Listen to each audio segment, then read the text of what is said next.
Bonjour tout le monde, aujourd'hui on se retrouve pour le book haul de juillet. Je m'étais trompée à la dernière vidéo, je vous ai dit juillet mais en fait c'était les achats de juin. Non, qu'est-ce que j'ai fait? Oui, je vous ai dit, j'ai écrit sur le titre achats du mois de juin et en fait c'était les achats du mois de juillet. Donc là je vais vous présenter les achats du mois de juin.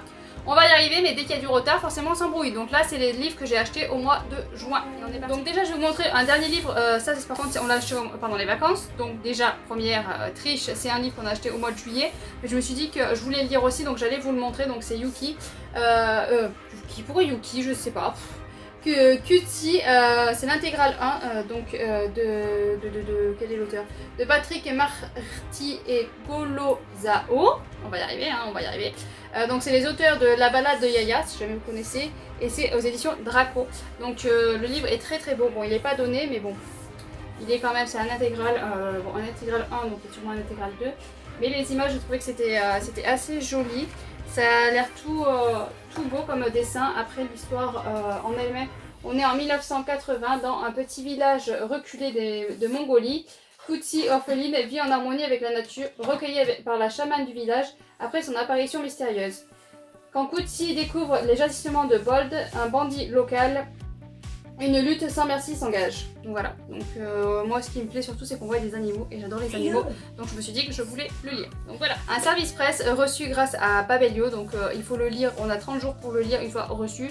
J'avais postulé pour beaucoup de livres. J'ai réussi à avoir celui-là. Donc c'est Le Prix de nos larmes de Mathieu Delahousse aux éditions L'Observatoire. C'est assez intéressant. C'est assez intéressant parce que là on va parler des victimes d'attentats, de ce qui touche, de comment on met un prix sur leur malheur, de gens qui n'ont pas de malheur et qui vont aller aussi réclamer de l'argent. Enfin bon, c'est vraiment intéressant. Bon, après c'est du documentaire, donc c'est très documenté. Il y a quand même des petites histoires de vie au milieu. Très petites histoires, très courtes, mais c'est pour argumenter autour et c'est assez intéressant. Ensuite, un service presse que j'ai pu recevoir grâce à l'auteur. L'auteur est venu me voir et m'a demandé si ça m'intéresserait. Donc j'ai lu Exécution de Pascal Marmé aux éditions M+ Noir. Malheureusement, j'ai dit oui parce que le résumé m'intéressait plutôt pas mal. On est avec un policier dans la banlieue du Quai des Orfèvres. Il va y avoir des meurtres et une enquête, hein, la routine quoi. Mais sauf que c'est... je suis en train de me demander, de me poser la question. Déjà, le style d'écriture malheureusement très difficile. Et je suis en train de me poser la question, est-ce que les policiers, 100% policiers, me plaisent vraiment? Parce que là, on est vraiment 100% policiers, il n'y a rien d'autre autour. Et ça m'a moyennement plu. Donc je suis en train de me dire que peut-être que policier 100% ne me plaît pas. Que moi, il faut quelque chose autour. Voilà, mais bon. À voir en lisant d'autres livres si ça me fait le même effet. Donc on va partir avec les maisons d'édition habituelles sur la chaîne. Donc 2 livres Inceptio, donc Greca partie acte 2 de Lizzie Amaro aux éditions Inceptio. Je me suis toujours pas plongée dans cette saga. C'est Lizzie Amaro, vous savez que j'ai adoré coup de cœur sur Horizon. Donc dès que j'ai vu Lizzie Amaro, j'ai foncé dessus, j'ai même pas en même temps vous me direz, dès que c'est Inceptio, je ne réfléchis pas. Mais là j'ai réfléchi encore moins pour commander ce livre là. J'ai très hâte de m'y plonger, mais en même temps j'ai un peu peur, c'est pour ça que je repousse la lecture. Parce que forcément je lui mets une pression de dingue, étant donné que c'est Lizzie Amaro, pour moi ça va être voilà, au level. Et j'ai peur d'être déçue. Mais je vais m'attaquer à cette saga dès que je peux. J'espère qu'en septembre j'aurai le temps pour m'attaquer à cette saga. Et sinon, le dernier, la finale de Surnaturel, le tome 3, partie 2 de Iji Swan aux éditions Inceptio. Je n'ai toujours pas attaqué cette saga. Il y a 6 tomes. Mon homme l'a lu, l'a fini pendant les vacances et a beaucoup aimé. Et maintenant il me tanne pour que je lise cette saga. Sauf que lui il lit une saga en 2 ans. Moi... je suis désolée mais moi j'ai d'autres livres à lire hein. Mais bon, il va falloir que je m'attaque à cette saga, elle est finie, tous les tomes y sont et il serait temps que je m'y attaque mais pareil il faut avoir du temps et grosse saga 6 tomes, ça me fait peur. Et encore maison plus ou moins habituelle, là c'est pas tous les mois mais c'est quand même assez régulier donc c'est l'édition Plume Blanche, le Murmure des Océans de Ophélie Duchemin, donc c'est un tome 2, le premier tome c'était... Rose éternelle, voilà.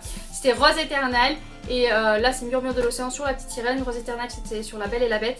Il paraît qu'on peut les lire indépendamment, mais franchement Rose éternelle était tellement bien, hein, très belle écriture de Belle et la Bête, que vous pouvez y plonger sans problème. Et à la fin du tome 1, enfin c'est pas un tome 1 mais à la fin de Rose éternelle, on aperçoit les personnages de Murmure de l'océan, un des personnages Et voilà, j'ai très hâte de voir un petit peu ce que ça va donner dans celui-là. Apparemment, vu les retours, c'est une superbe réécriture de La Petite Sirène. Ceux qui n'aiment pas La Petite Sirène ont adoré aussi ce livre-là, donc voilà, ça m'intrigue beaucoup, j'ai hâte de pouvoir m'y plonger aussi.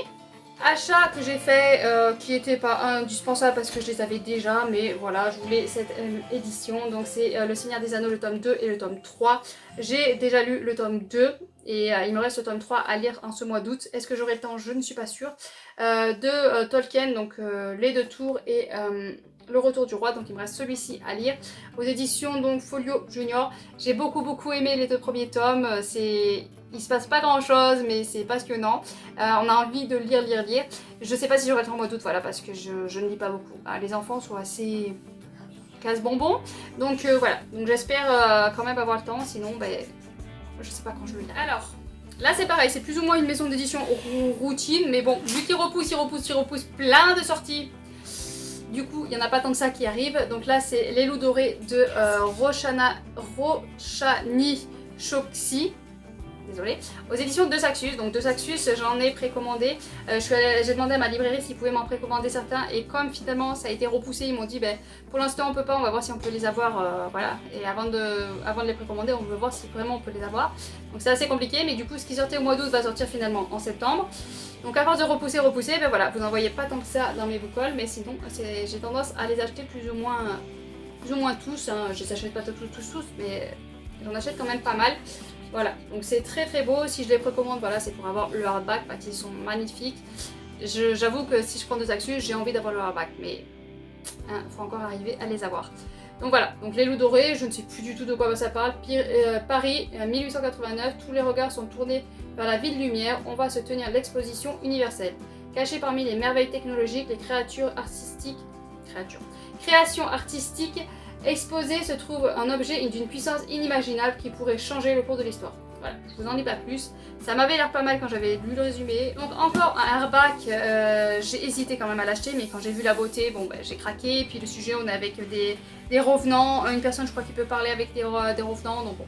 Ça me donnait envie, c'est Vespertine de Rogerson. Oui c'est ça, Rogerson, position Bing Bang. Donc j'avoue que voilà, j'ai craqué énormément sur ça. Le livre est vraiment, voilà, une beauté. C'est très beau livre, le livre en lui-même est très beau, je vous ai pas montré, hop, là aussi c'est très beau. Hein. J'ai peut-être mis la lumière un peu trop forte. Donc voilà, très beau livre, il est magnifique et je suis contente de l'avoir. Maintenant, est-ce que l'intérieur va me plaire? Parce que je sais que le précédent, donc c'était Sorcery of Thorn, m'avait pas plus plu que ça. Hein, j'avais été déçue, il y avait beaucoup de retours très positifs et j'avais été très déçue. Donc j'espère que celui-là je serai un peu moins déçue. Après ça parle de revenants, de communication. Donc moi c'est toujours quelque chose qui me plaît. Le retour du canard, il y avait longtemps. Et j'ai eu, donc au mois de juin, c'est arrivé un peu tardivement, mais j'ai eu 2 livres cadeaux d'anniversaire. Hein. Mon anniversaire c'est en mai, mais bon, je sais plus, peut-être que je vous ai déjà montré, enfin je ne sais plus ce que je vous ai montré ou pas. En tout cas sur mon carnet il est écrit que je les ai reçus au mois de juin. Donc ils sont là. Aurélia de la chaîne Les Chouettes Lectures d'Aurine m'a envoyé donc la voleuse de livres de Marcus Joussac aux éditions Pocket.